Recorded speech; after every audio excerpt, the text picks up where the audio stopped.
पहलगामच्या बैसरमध्ये झालेल्या दहशतवादी हल्ल्याला आता 4 दिवस झाले। या 4 दिवसात सर्वाधिक वेळा विचारला गेलेला प्रश्न म्हणजे भारत नेमकं काय प्रत्युत्तर देणार। भारताने सिंधू जल करार स्थगित केला। केंद्रीय गृहमंत्री अमित शहा यांनी एकही पाकिस्तानी नागरिक भारतात राहता कामा नये असे आदेश प्रत्येक राज्याला दिलेले आहेत। पंतप्रधान नरेंद्र मोदींनी दहशतवाद्यांना त्यांच्या कल्पनेपेक्षाही मोठी शिक्षा मिळेल असं विधान केलेलं। दिल्लीत बैठका झाल्या, लष्कर प्रमुख काश्मीरला पोहोचले, प्रत्युत्तराची चर्चा वाढली आणि अशातच एक बातमी आली। भारताने सुरक्षा दलांना अलर्ट राहायला सांगितल्याची। भारतीय नौदलाने केलेल्या मिसाईल टेस्टिंगची, सर्व पक्ष बैठकी झालेल्या निर्णयाची आणि भारताच्या एअरफोर्सनं आक्रमण नावाच्या युद्ध सराव सुरू केल्याची। पहलगाम हल्ल्यानंतर भारत सरकार आणि सैन्य दलाने नेमकी काय पावलं उचलली आहेत? भारताचा मोठा प्लॅन ॲक्टिव्ह झाला आहे का? आणि या प्लॅनला अमेरिकेचा पाठिंबा असल्याची चर्चा काय होते? ही सगळी स्टोरी सांगण्यासाठी हा व्हिडिओ आहे, त्यामुळे हा व्हिडिओ पूर्ण बघा। व्हिडिओला लगेचच लाईक करा, चॅनलला सबस्क्राईब करा। तर मित्रांनो, तुम्ही बघत आहात खबरी रीमा। तर भारताने सरकारी पातळीवर काय पावलं उचलली आहेत? तर पहलगामच्या हल्ला झाल्यानंतर पहिल्या काही तासातच गृहमंत्री अमित शहा, राष्ट्रीय सुरक्षा सल्लागार अजित डोवाल यांच्या तातडीने बैठका पार पडल्या। हल्ल्यानंतर 7 तासातच गृहमंत्री अमित शहा श्रीनगरला पोहोचले। त्यानंतर सौदी अरेबियाचा दौरा अर्धवट सोडून पंतप्रधान नरेंद्र मोदी सुद्धा भारतात परतले। हल्ल्यानंतरच्या 33 तासामध्ये CCSचं बैठकी पार पडली आणि पाकिस्तानला जाणारे पाणी रोखण्यापासून विजा रद्द करण्यापर्यंत सर्व महत्त्वाचे निर्णय घेण्यात आले। या हल्ल्यानंतरच्या 52 तासामध्ये 24 एप्रिलला गृहमंत्री अमित शहा आणि परराष्ट्र मंत्री S जयशंकर यांनी राष्ट्रपती द्रौपदी मुर्मू यांची भेट घेतली। सोबतच 20 देशांच्या डिप्लोमॅटिक अधिकाऱ्यांना सुद्धा पहलगाम हल्ल्याबद्दल माहिती दिली। यात पाकिस्तानचा सहभाग कसा आहे याबद्दलचे पुरावे सुद्धा दिले, अशाही बातम्या आल्या आहेत। हल्ल्याला 54 तास उलटून गेले आणि सरकारनं एक सर्वपक्षीय बैठक सुद्धा बोलवली। त्यावेळी सगळ्या पक्षांनी सरकार जी काही कारवाई करेल त्याला पाठिंबा असेल असं सांगितलं आणि लागलीच भारत सरकार मोठा निर्णय घेणार असल्याची चर्चा सुरू झाल्या। या चर्चांना आणखीन एक बळ मिळालं, कारण 25 एप्रिलला भारताचे लष्कर प्रमुख उपेंद्र द्विवेदी हेच काश्मीरला पोहोचले। त्यांनी तिथे गव्हर्नरची भेट घेतली, सुरक्षा व्यवस्थेचा आढावा घेतला। थोडक्यात सरकारी पातळीवर सुरू असलेल्या घडामोडींमुळे भारताचा मोठा प्लॅन ॲक्टिव्ह झाल्याच्या चर्चा जोरदारपणे सुरू आहेत।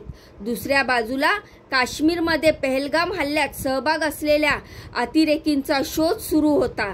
24 एप्रिलला रात्री म्हणजे हल्ल्यानंतरच्या 60 तासामध्ये 2 दहशतवाद्यांची घरं उद्ध्वस्त करण्यात आली, तर 25 एप्रिलला रात्री म्हणजे 72 तासात आणखीन एक संशयी दहशतवाद्याचं घर ट्रेस करून त्याच्यावर बुलडोजर चालवण्यात आलं।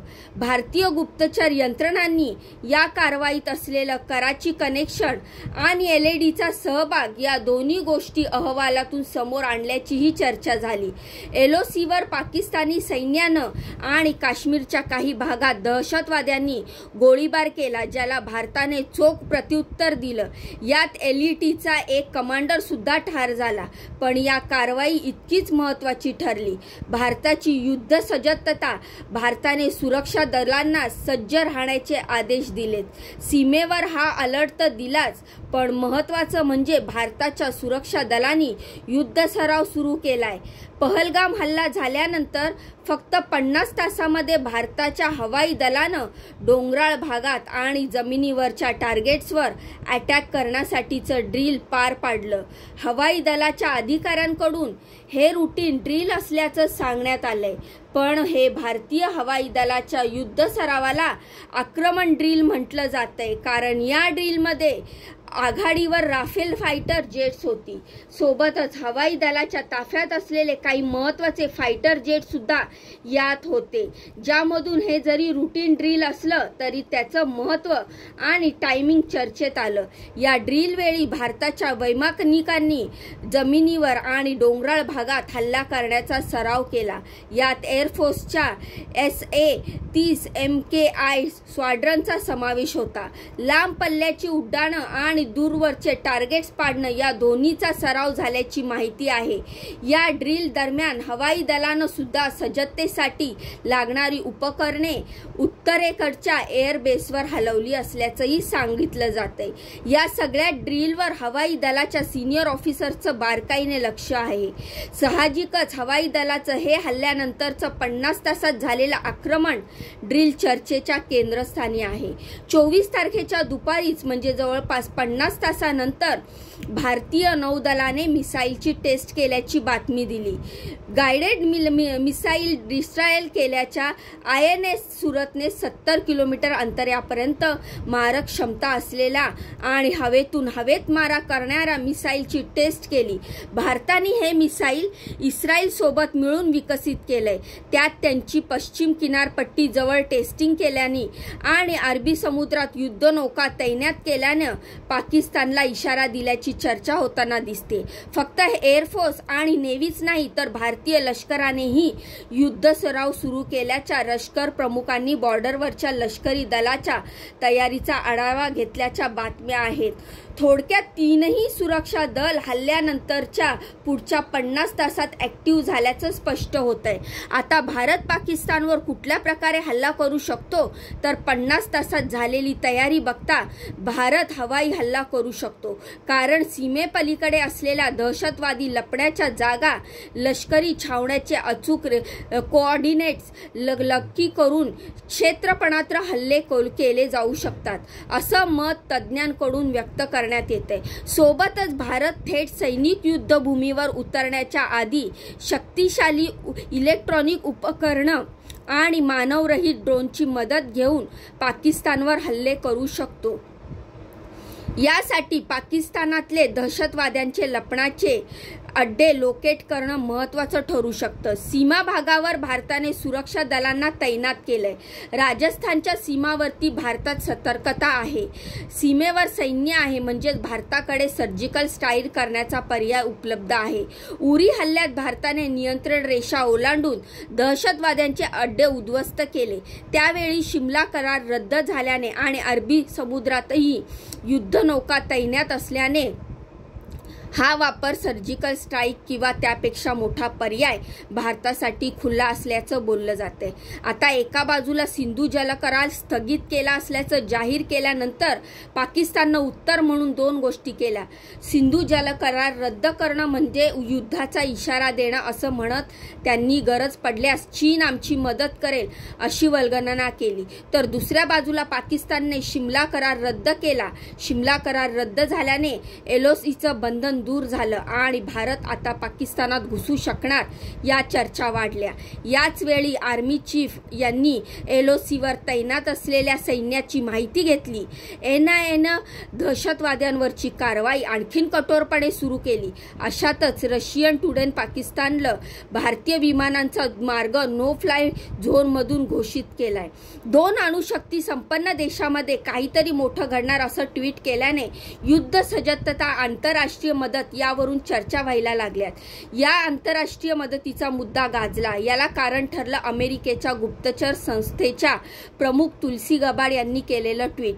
या ट्विटमध्ये त्या म्हणाल्या, पहलगाममध्ये 26 हिंदूंना लक्ष्य करत ठार केलं गेलं. या भयानक इस्लामी दहशतवादी हल्ल्याच्या पार्श्वभूमीवर आम्ही भारताच्या मागे खंबीरपणे उभे आहोत. या हल्ल्यात ज्यांनी आपले प्रियजन गमावले ते सर्व लोक आणि भारतीय पती मी प्रार्थना करून सहानुभूती व्यक्त करते. या हल्ल्यासाठी जबाबदार असलेल्यांना शोधण्यात आम्ही भारताला सर्वतोपरी मदत करण्यासाठी तयार आहोत. गबाड यांनी अमेरिकांची मदत करण्यासाठी तयार असल्याचं ट्विट करणं, रशियन मीडियाने काहीतरी मोठं घडण्याची तयारी सुरू असल्याचं सांगणं, यामुळे भारताने मोठा प्लॅन ॲक्टिव्ह केलाय का याची चर्चा सुरू झाली आहे. पण या चर्चांमध्ये सगळ्यात महत्त्वाचा मुद्दा ठरतोय तो म्हणजे पंतप्रधान नरेंद्र मोदींनी केलेलं वक्तव्य. 24 तारखेला म्हणजे हल्ल्याच्या 50 तासांनी पंतप्रधान नरेंद्र मोदी बिहारला गेले होते. हिंदीत भाषण करत असताना त्यांनी अचानक इंग्लिशमध्ये बोलायला सुरुवात केली आणि दहशतवाद्यांना त्यांच्या कल्पनेपेक्षा मोठी शिक्षा मिळेल, आम्ही त्यांना पृथ्वीच्या टोकापर्यंत हाकलून लावू असा इशारा त्यांनी दिला. त्यांची उरली सुरली जमीन सुद्धा बाकी ठेवणार नाही अशा आशयाचं विधान मोदींनी जाहीरपणे केल्यानं मोदींच्या इशाऱ्याचा नेमका काय अर्थ याबद्दल सुद्धा चर्चा व्हायला सुरुवात झालेली आहे. याआधी जेव्हा उरी दहशतवादी हल्ला झाला होता, तेव्हा पुलगामी हल्ला झाला होता, तेव्हाही मोदींनी अशाच प्रकारचा इशारा जाहीरपणे दिला होता. त्यानंतर लगेचच भारताने कारवाई करत मोठं प्रत्युत्तर दिलं होतं. पण आता भारताने सुरू केलेली तयारी, बैठका, सुरक्षा दलांच्या हालचाली आणि अमेरिकेने पाठिंबा असल्याचा दिलेला संकेत, यामुळे प्लॅन सर्जिकल स्ट्राईक किंवा एअर स्ट्राईक पेक्षाही मोठा प्लॅन भारतात ॲक्टिव्ह केलाय का अशी चर्चा होत आहे. कारण हल्ल्याच्या 50 तासामध्ये राफेल सज्ज हवाई दलाचा आक्रमण रील पार पडलाय. युद्धनौका समुद्रात तैनात आहे. लष्कराचाही युद्ध सराव सुरू आहे आणि अपेक्षा प्रत्युत्तर म्हणून काय कारवाई होणार याची अपेक्षा आहे. या सगळ्या घडामोडींबद्दल तुम्हाला काय वाटते मला कमेंट करून नक्की सांगा. व्हिडिओबद्दल तुमचे काय म्हणणे आहे ते देखील तुम्ही मला कमेंट करून सांगू शकता. तर मित्रांनो, जाण्याआधी व्हिडिओला नक्की लाईक करा, चॅनलला सबस्क्राईब करा. तुमच्या बहिणीला पुढे जाण्याचा एक चान्स नक्कीच द्या. भेटूया पुढच्या व्हिडिओमध्ये अशीच महत्त्वपूर्ण दमदार अपडेट घेऊन. तोपर्यंत स्वतःची काळजी घ्या. बाय आणि नमस्कार.